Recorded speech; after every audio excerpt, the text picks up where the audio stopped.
What in the world happened here? Hi, Incantation Bookstore.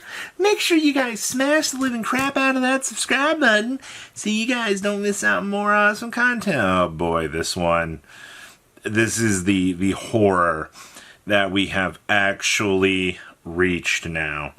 Because we have a level 5 that we can hand to our opponent off of the Imperial Princess. That includes a very nice line of text. It says, "You cannot special summon. You cannot play the game. Please concede. Please don't look back."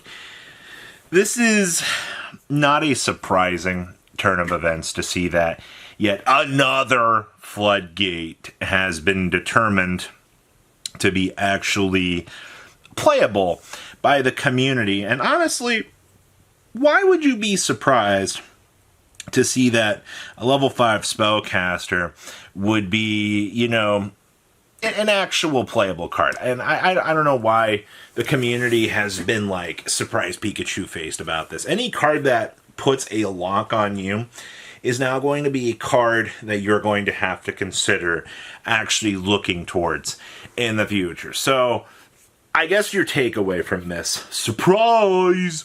Oh, level 5 floodgate. No, but seriously, I'm not surprised about this. Don't be surprised to see Albion and friends also trying out some stupid stuff. Archler Critchia still remains one of the better ones, but this one had to do specifically with the rank 5 that is able to beam something on over to your opponent, and basically your opponent just can't play the game because of conditional, well, it's not a conditional effect, it's just you cannot, and that's okay. So, we live in a timeline here, for sure. So, I gotta give a shout out here to Alex Monolek and RB.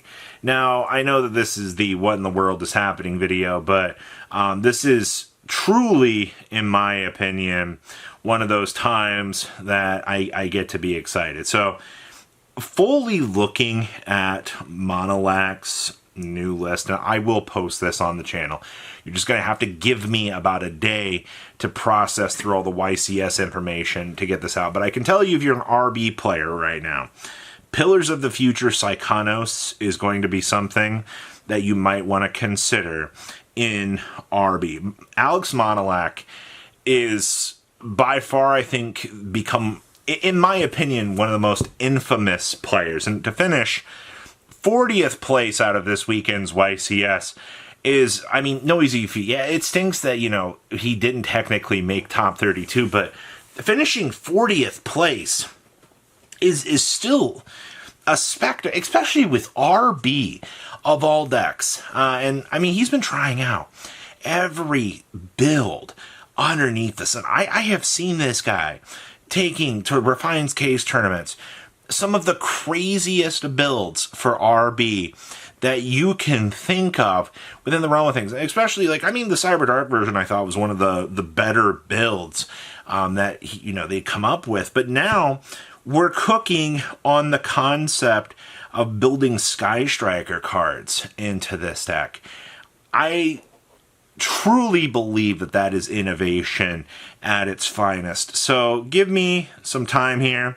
I will try to process this list. I will try to get this together for you guys on Tuesday so that you can actually take a look inside of the mind of what I would consider as one of the best RB players within the world, and showcasing that, if you're good at this game, anything's possible. Let's talk about Malice. So Malice was definitely one of the surprising underdogs of this weekend's YCS. I actually believe Malice got 9th place out of technically standings based on the top 32 deck list. With that knowledge in mind here, what's kind of going on with Malice? Why is Malice doing so well? Lancey has disappeared. I looked through a couple of side decks and I saw a couple Lancias. I can't truly say that Lancia has exited the building fully, but it's enough at this point that we can see Lancia actually taking a little bit of a chill pill, and the community's kind of backed off from this. This actually just kind of gives Malice a massive chance to come back in. We are walking a very fine line right now. You guys remember the True Draco YCS I referenced, where, everybody stopped siding for True Draco. The deck woke back up, stole YCS. I don't know if Malice is going to have that level of consistency, but Malice is still walking one of the better lines right now within the structure of the format. And honestly, 9th place is absolutely amazing. Yeah, I mean, once again, it sucks you didn't get top 8, but I've already seen March Hares creeping up in price. I've been watching a lot of the tools around Malice really gaining a lot of that team, especially if March Hare, is really starting to gain this traction because of the success out of the weekend. Okay, community, it's your decision if you actually believe in wanting to pick this stuff up, or if you just think that, la-di-da-di-da, we're not excited about this, there's not really too much that could happen, then sure, all right, then we could just discount Malice and you can just randomly lose to it. Dracotail. Now, we all know Dracotail won the YCS.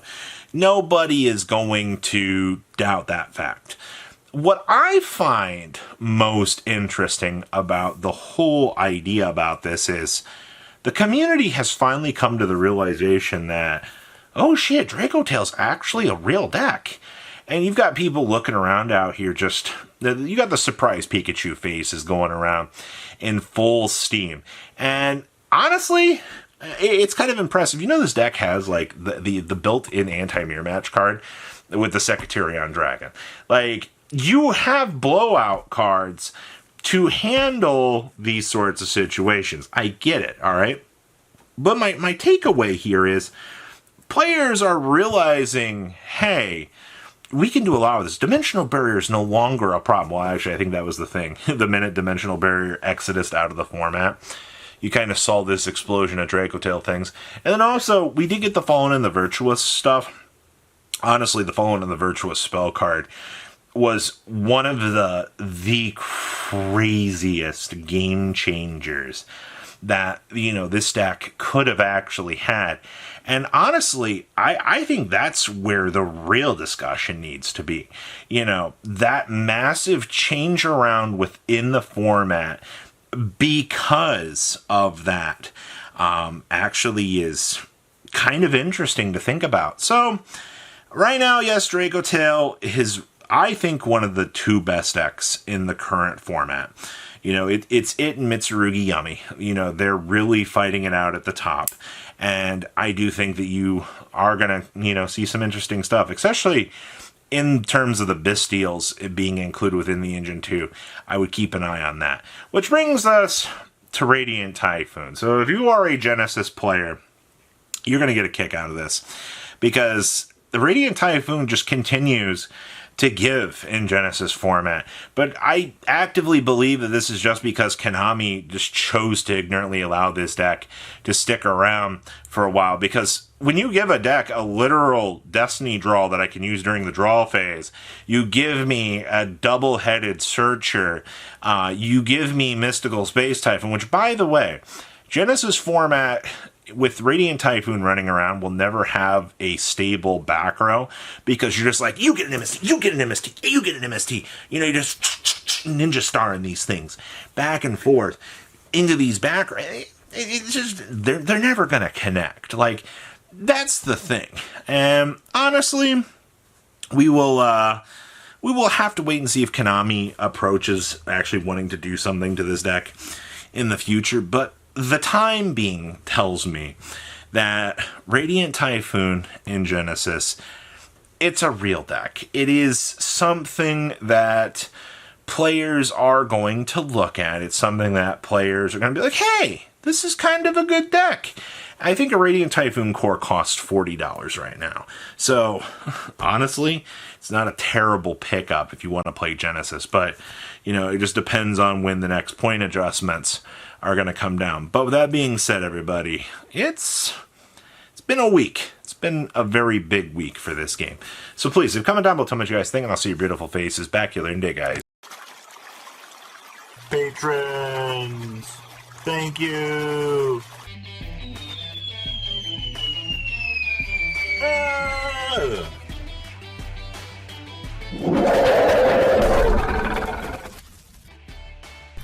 Thank you so much for watching. Check out these other videos.